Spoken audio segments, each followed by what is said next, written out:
Bonjour, bonjour. On se retrouve pour la deuxième vidéo sur la formation sur le tarot de la magie verte. Voilà, donc comme vous l'avez vu par la première image, c'est la carte donc de la sorcière. C'est la carte de l'arcane majeur numéro 1 qui vient juste après celle du mat. Alors elle peut aussi commencer le début des arcanes majeures, parce que des fois le mat on le met en fin, hein, après le numéro 21. Elle représente ici, donc pour le tarot de Marseille, le magicien. Ici, je vous ai mis d'autres cartes ici des deux autres jeux que j'ai aussi, donc, qui représentent le magicien. Donc c'est un peu le même graphisme. Donc voilà, ça s'appelle la carte de la sorcière. Et ici, donc, ça correspond à la carte donc, du magicien ou du battleur ou du mage. Ça dépend, voilà, ça dépend des tarots que l'on utilise. En tout cas, pour la magie verte ici, cette carte nous montre une sorcière qui est en train de mettre des ingrédients dans son chaudron. Et autour d'elle, il y a les éléments qu'elle utilise comme ustensile. Donc vous avez la coupe, le pentacle, la tamée et le bâton qui représentent, qui sont les arcanes mineures, d'accord. Donc ici, le pentacle, eh bien, c'est pour la terre, ici. La coupe, c'est pour l'eau. La baguette, ici, pour le feu. Et puis, j'en ai oublié un, l'épée, donc la tamée, c'est pour l'air. Voilà. Donc là, elle est en train de travailler. Elle travaille ses pouvoirs, elle travaille ses capacités avec toute la nature qui est autour pour pouvoir augmenter son énergie et diriger l'énergie vers les autres. Voilà. Donc en fait, elle pratique des rituels de magie. Elle est en communication complète avec la nature, avec les éléments. Voilà. Et donc elle met tous ces éléments dans son chaudron pour ses buts personnels, d'accord? C'est-à-dire pour réaliser ses objectifs. Elle utilise ses connaissances, elle utilise son savoir-faire, son expérience pour travailler à son objectif et mettre tout son potentiel dans la réalisation de ses désirs et de son but final, d'accord? Euh, sur les petits détails, je peux vous montrer ici la ceinture qui est faite avec plein de nœuds qui sont les expériences qu'elle a vécues au fur et à mesure de son parcours, sachant que c'est la suite du mat, donc du fou en fait, qui représentait l'adolescent qui partait sur les routes avec son baluchon, qui n'avait aucune expérience et qui partait vers de nouvelles aventures. Ici on sent que cette femme, eh bien, elle a vécu plein de choses et qu'elle met en pratique toutes ses connaissances pour pouvoir justement continuer son chemin et pouvoir le partager aussi avec d'autres. Donc là, elle prend le contrôle, hein, elle prend le contrôle de son destin, elle a des responsabilités, elle a le sens des responsabilités et elle utilise ses dons avec sagesse sans blesser personne. Voilà, elle est tranquille dans son coin, elle s'est refermée sur elle-même pour pouvoir pratiquer ça. Pour pouvoir ensuite retrouver l'énergie et le divulguer aux autres, communiquer avec les autres et puis s'en servir pour ses objectifs aussi personnels. Donc, ça nous parle ici d'activités qui peuvent être publiques, d'accord, parce que on travaille ici avec les éléments, hein, d'accord, on travaille avec les énergies des éléments, donc on peut avoir besoin de tous ces éléments, la terre, l'air, l'eau, le feu, pour, par exemple, quand on fait des consultations ou quand on fait des conférences dans les relations publiques, d'accord, c'est une excellente carte quand elle tombe et que l'on pratique ce genre de métier. Parce qu'elle montre ici la confiance en soi, elle montre la communication, hein, donc effectivement ça va très bien dans les métiers de communication.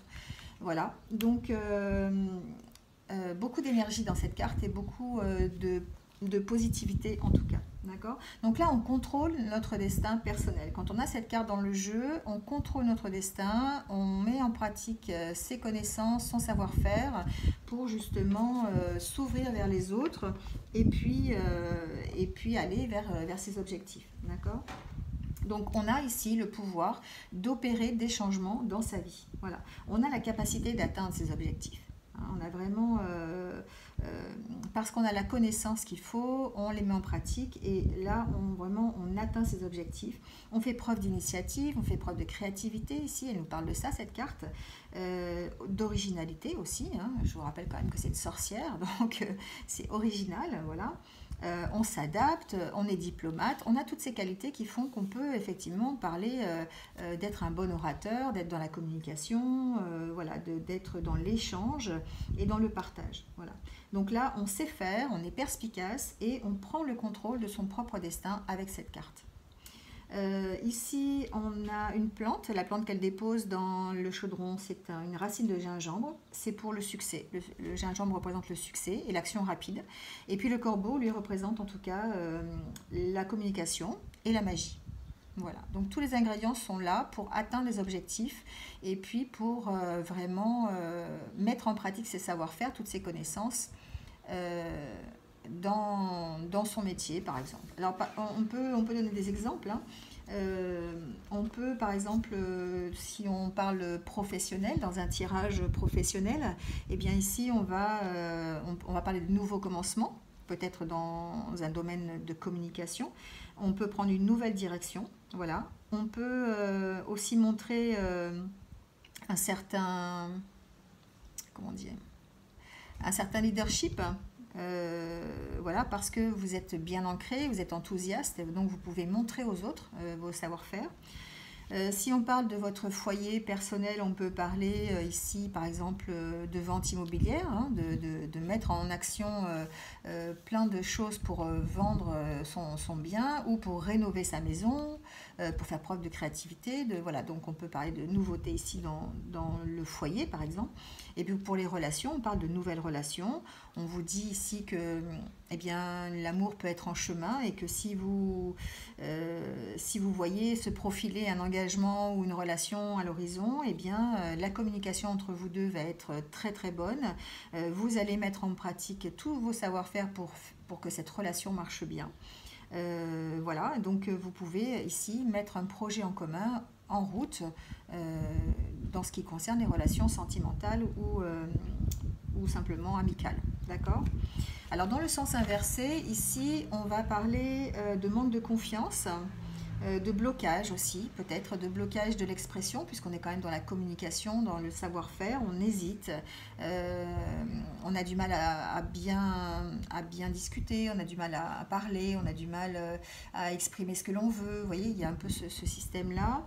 Et puis, on hésite beaucoup. On peut aussi même parler de fourberie, hein. C'est une carte qui peut parler du côté farceur.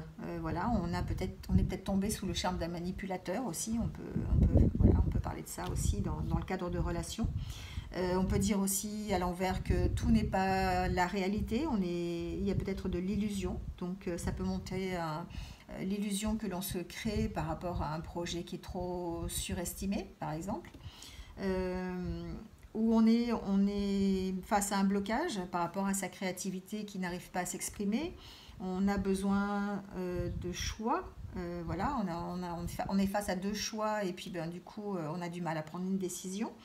Voilà, donc ça peut aussi parler de délai dans les voyages, par exemple, hein. On a entrepris un voyage et puis ça ne se fait pas tout de suite, donc voilà, ou des erreurs de communication en général. D'accord ? Donc voilà, donc ça pour la carte de la sorcière. En tout cas ici, cette carte vous dit de manifester vos désirs. Parce que vous êtes en capacité ici de bien communiquer et d'avoir un savoir-faire qui vous permet d'atteindre vos objectifs. Alors elle correspond ici on peut la voir comme, comment dire, comme le maître ou la carte principale qui gouverne en fait tous les arcanes mineurs, parce que tous les arcanes sont représentés sur la carte. Donc ça veut peut-être dire, quand vous l'avez sur un tirage aussi, qu'il faut faire attention aux arcanes mineurs qui vont découler dans le tirage. Voilà. quoi vous dire de plus? On est dans le 1, d'accord? Pour ceux qui font un peu de numérologie, on est dans le 1, donc ça représente l'énergie primaire, primordiale, ça représente l'individu, ça représente l'unité. L'unité avec le divin aussi, voilà. Donc c'est une carte qui est reliée, et on le comprend, avec la roue de la fortune qui est le numéro 10, qui se réduit à 1, et au numéro 19 qui est le soleil. Voilà, donc ça veut dire changement et réussite. Hein. Changement, la roue de la fortune, changement dans ses objectifs, changement dans sa vie, changement dans les projets. Et le soleil, c'est la réussite. Hein. Donc voilà, le soleil c'est le 19, donc c'est réduit, ça fait 1. Voilà, donc carte de démarrage, carte très positive, action, créativité et succès. Voilà, voilà. Bon, ben, j'espère que vous vous êtes retrouvés. Je pense que j'ai tout dit. Ouais, je pense que j'ai tout dit. Voilà, donc je vous retrouve sur un prochain tirage sur le numéro 2. C'est logique, on suit. Ça sera sur le numéro 2. Voilà, allez, à très vite sur une autre vidéo. À bientôt.